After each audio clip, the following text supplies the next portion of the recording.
আমার খালার সাথে 3 বছর ধরে রিলেশন। এখন বাড়িতে নাই কতদিন ধরে? আজ তো দিন ধরে বের হয়ে গেছে। বললো যে আমি বাইর করে দিছি আমার হাজবেন্ডে খালার সাথে সম্পর্ক করছে। আমার খালার সাথে আমার জামাই গেছে আমি জানি, আমার খালুর সাথে যাই, এগুলা নিয়ে আমার সাথে টর্চার করতে। এই বাংলাদেশে এগুলা কি শুরু হলো? দর্শক, প্রথমে আপনাদেরকে অল্প একটু ভিডিও দেখিয়েছি, এই বোনটির কথাগুলা শুনিয়েছি।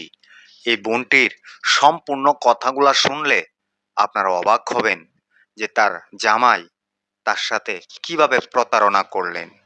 পরকীয়া, পরকীয়া যে কতটা জঘন্যতম হতে পারে, কতটা নিষ্ঠুর হতে পারে, দর্শক এই বোনটির মুখ থেকে শুনবেন। তার হাজবেন্ড একসময় তাকে অনেক ভালোবাসতেন, ভালোবাসার পরে তাদের সংসার হয়। সংসারটা খুব সুন্দরভাবে চলেছিল, মাঝখানে কাল হয়ে দাঁড়ালো এই বোনটির খালা। এই বোনটির খালার সাথে এই বোনের হাজবেন্ড সম্পর্ক করলো। 3 বৎসর যাবৎ টানা সম্পর্কে জড়িত ছিল এই বোনটির খালার সাথে। একজন খালার সাথে কিভাবে সম্পর্ক করতে পারে? মানুষ কতটা নিচে নামতে পারে, মানুষ কতটা খারাপ হলে এই একজন সম্পর্কে খালা লাগে, সেই খালার সাথে সম্পর্ক করলো। দর্শক, আমি বেশি কথা বলবো না, এই বোনটির মুখ থেকে সম্পূর্ণ কথাগুলা শোনাচ্ছি। ওনার হাজব্যান্ড কিভাবে ওনার খালার সাথে সম্পর্ক গড়ে তুললেন। এখন এই বোনটির খোঁজ খবর নিচ্ছেন না, ওনার সংসার আছে, বাচ্চা আছে, তারপরও খোঁজ খবর নিচ্ছেন না। সম্পূর্ণ কথাগুলা শুনেন। যদি এই বোনটির কথাগুলা ভালো লাগে অবশ্যই কমেন্ট বক্সে আপনার মূল্যবান মন্তব্য কমেন্ট করে জানাবেন। আগে বোনটির কথাগুলা শুনে। বিয়ে হয়েছে 7 বছরের মধ্যে, ও 18 মাস বিদেশ ছিল। আমাদের অনলাইনের বিবাহ হয়েছে। ও 18 মাস পরে দেশে আসছিল। পরে যখন আমার ছেলের পেটে 9 মাস, তখন থেকে ও এসে আমার খালার সাথে সম্পর্কে জড়াইছে। খালার নাম কি? শিউলি। কেউ বসে নাই, শুধু আমার আম্মা আব্বা হয়েছে আমার জন্য বসছিল, ওদের সাথে ঝগড়াঝাটি করছে। আর তাছাড়া কেউ প্রতিবাদ করে নাই কখনো। সবাই খালি আমাকেই দোষারোপ দিছে, আমি পাগল, মিথ্যা মিথ্যা অপবাদ দেই। এগুলা বললে আমার লুকায় রাখছে সব কিছু। আমি ফোনের মাধ্যমে সব প্রমাণ পাইছিলাম, ওদের রেগুলার কথা বলা সব রেকর্ড সবগুলো আসিল। ওগুলো আমার মায়েরা আমার হাজবেন্ড নিয়ে গেছে। তারপরে এই কিছুদিন আগে হয়েছে ফোন নিয়ে ওরা নিজস্ব ভাবে ধরা পড়ছিল, তখনও সবাই আমার দোষারোপ করছে, বলছে যে আমি হয়েছে মায়ের খিলাইছি।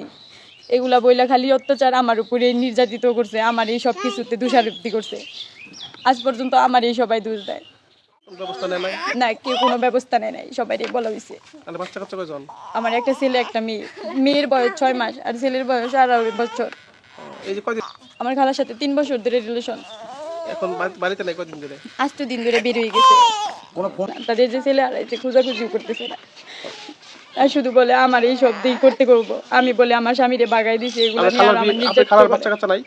আমার খালার একটা ছেলে 12 বছর আর একটা মেয়ের বয়স 8 বছর। খালু বাইরে ছিল 3 বছর, দেশে আসছে 2 মাস ধরে। খালুরে বলা হয়েছিল কিন্তু বিশ্বাস করে নাই, কিন্তু সে আইসা সব টের পাওয়াতে আর ভাইগা গেছে, সেই পলাই গেছে। আমার বাপের বাড়ি রাইখা আসছিল। মানুষজন আসে নাই, বলে নাই যে এটা সমাজের আসছিল আমার চাচা শ্বশুর, আজকে ওই যে আমার শাশুড়ি খালা শাশুড়ি এসে আমার সাথে উচ্চ গলায় কথা বললো যে আমি বাইর করে দিচ্ছি আমার হাজবেন্ডে খালার সাথে সম্পর্ক করছে। আমার খালার সাথে আমার জামাই গেছে আমি জানি, আমার খালুর সাথে যাই, এগুলা নিয়ে আমার সাথে টর্চার করতেছে। আমি এখানে ওইখানে যাই থাকুন, সেই জন্য আমি আমার চাচা শ্বশুর করে এখানে নিয়েছিলাম। এখন আর ছিল সবাই এই ঘরে কেন আমি এই বেডে থাকবো কে? আমার খালা নিয়ে আমার জামাই গেছে আমি জানি, আমার খালুর সাথে যাই, এগুলা নিয়ে তর্ক বিতর্ক করতেছে। বলার কারণ কি? আমার এখানে রাখবো না, আগের থেকে আমার এই বাড়ির কেউ পছন্দ করতো না। আমার হাজবেন্ডের সাথে ঝগড়া হইতো, খালি আমার ফালাই দিতে কইতো। গ্রামের অনেকবার বিচার হয়েছে আমার ফালাই দেওয়ার জন্য, অনেকই হয়েছে। আমি শুধু আমার 2টা পুলানের মুখ মুই যাই থাকতেছি। এটা আমার এই ঘুষি দিয়ে এরম বানাই হেলাইছে, কালো বানাইছে, এটা আমার মিশবো না। আমার সারা পিঠে বেলের বাড়ি আর টলা দিয়ে সারক দিয়ে বাইরাইছে আমার। আমি এরম ছিলাম না। আমি বলছিলাম এই বাড়িতে যদি ওই মহিলা কখনো আসে, তখন আমার স্বামীর সাথে ভালোই আসিল ওই ঘরে, ওই মহিলারে নিয়ে রেগুলার ফোনে কথা বলতো দেখে আমি বলছি ও যদি এই বাড়িতে আসে আমি সলাতে বাইরেই দিম। এরকম একটা বলছিলাম দেখে ও বলছিল তোর ভালোবাসার জোর সম্পর্কে ধারণাই নাই, কি করতে পারবি? যদি আমার সমাজ না বিচার করে তাহলে আমি আইনের বিচার হচ্ছে না, তো 8 দিন যাবত যে কোনো বিচার পাচ্ছেন না। দর্শক, এই যে ভিডিওটা দেখেছেন, এই বোনটির কথাগুলা শুনেছেন, আপনাদের কাছে কেমন লেগেছে অবশ্যই কমেন্ট বক্সে কমেন্ট করে জানাবেন। আর এই বোনটির সাথে তার হাজবেন্ড যে প্রতারণা করেছে তার কি সাজা হওয়া দরকার অবশ্যই সেটাও আপনারা কমেন্ট বক্সে কমেন্ট করে জানাবেন। দর্শক, আপনার আশেপাশে এরকম ঘটনা ঘটে গেলে অবশ্যই আইনের আশ্রয় নেবেন। এই ভিডিও থেকে আমি বিদায় নিতে যাচ্ছি। পরবর্তী কোনো একটা ভিডিওতে আপনাদের সাথে দেখা হবে। আসসালামু আলাইকুম।